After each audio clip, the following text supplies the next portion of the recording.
Hey, it's Rebecca, and you are listening to Resilient by Design.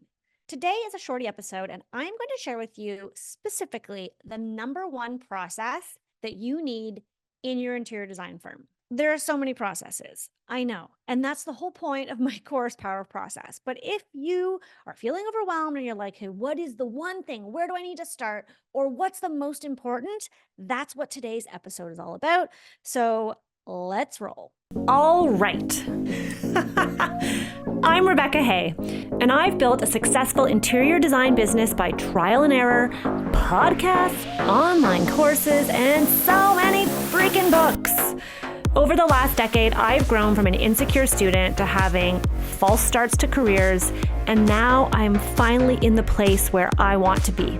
Throughout my journey, it's been pretty obvious that I'm passionate about business and helping other entrepreneurs do the same. Each week, I'll share tangible takeaways from my own experience and the experiences of other badass women to help you build your confidence and change your business. Okay, process essentially is a step-by-step way of doing things. It's a system. It is structure to your business. You can't call it a business if you don't have a structure. It's just a hobby. And that's not tough love. It's just the reality. Like, think about any business you've worked with on the other side as a client. You want to feel taken care of. You want to feel like they know what they're doing. And the best way to feel taken care of and like the person you've hired, the lawyer, the dentist, the car detailing place, like you want to feel like they know what they're doing. They've got their bleep together. And the best way for you to feel like they've got it covered is when they have a process, when they have a system or a set way of doing things. In our business, whether you're a decorator, a stager, a designer, an architect, there's so many hats that you have to wear as a business owner. And you're not only creating the design, making selections, but you're managing trade partners, you're running around, you're on the phone, you might be managing a team, you're probably placing orders, you're definitely dealing with the client, you're having to calculate proposals, you're having to figure out margin. Then you're trying to figure out, should I photograph it? What's the marketing? How do I get the word out? Like, woo, it's super dizzying.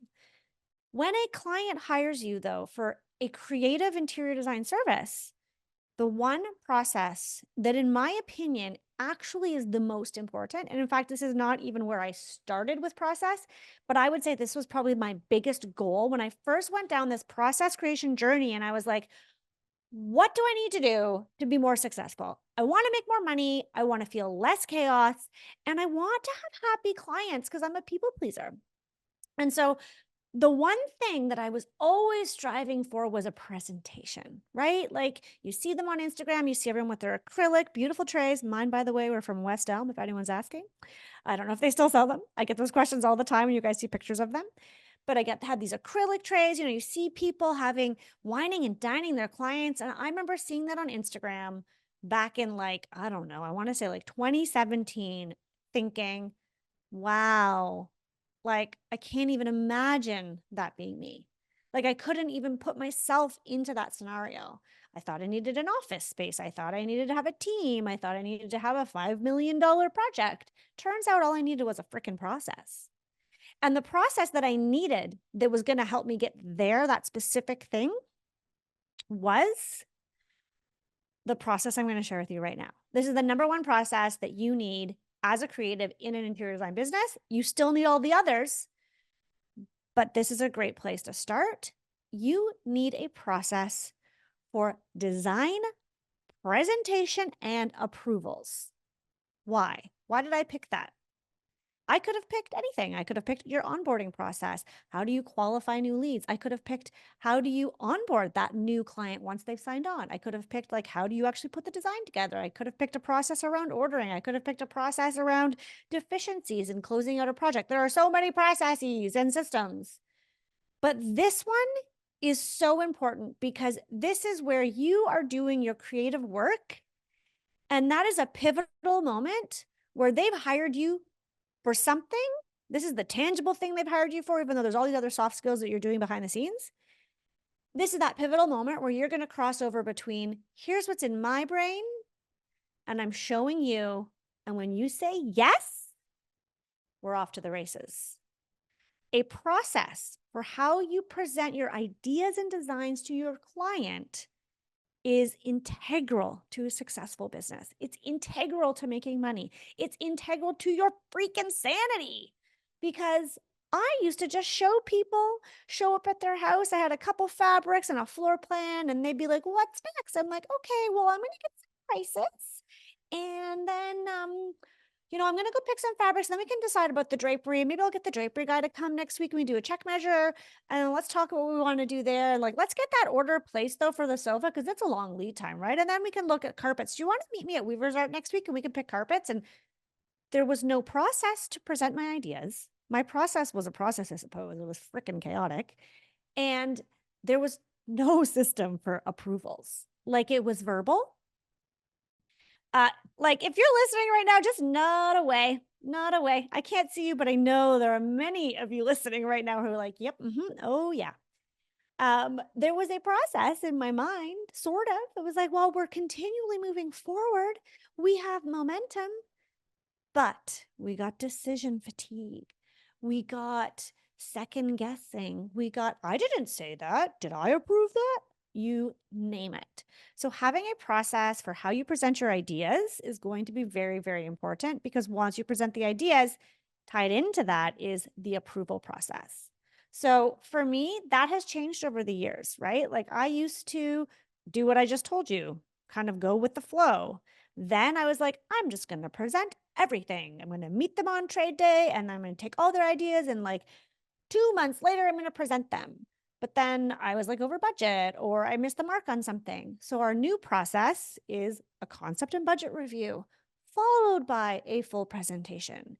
Whatever the process is for you, and there is no one size fits all to doing this. I do share exactly how I run my entire presentation process inside POP, which is my course on process.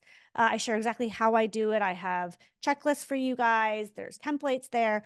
But whatever you take from that, if you've taken POP, then you tweak, you take what you see that you like and you tweak it and you modify it for yourself. And then after that is the approvals and sign off. And that is really important. That is something that I did not do for a long time. I used to have designers asking me, "Well, like, how do you get your clients to sign off? Do you get them to like say, put their signature or initials on every page of your drawing package?" And I was like, "Oh, that's crazy. No." Or, how do you know if they like that fabric? And I would just say, "Well, they send me a check." I mean, that is, I suppose, a process, but you need to figure it out, because that is going to be the game changer in you being able to fully complete a project to satisfy your clients and for you to feel satisfied as well. Okay, I'm super curious what you guys think. What is your process for design presentations? Do you do a presentation? You're all doing a presentation, whether you formally call it that or not. And this is something that I didn't realize, is that you are presenting your ideas. So it's actually a presentation. It may not be formalized with trays in a studio, but if you can come up with a process and then communicate that process early and often to your clients before they've hired you, once they've hired you, they can build anticipation for when they get to see your ideas, and they're going to get excited. They'll probably even pay you more money because it looks like you're so organized and professional. So there you have it. That is the number one process that I think you need in your interior design firm. From all my years of running my business for the last decade, and then working for other designer before that, I quickly scaled my business to 7 figures when I figured out that I needed to have structure and present my ideas the way that a professional would. Game changer in actually being able to fully complete projects and then attracting bigger scale projects. Let me know, send me a DM on Instagram. I'd love to know if you do presentations, what they look like, if this episode was useful for you.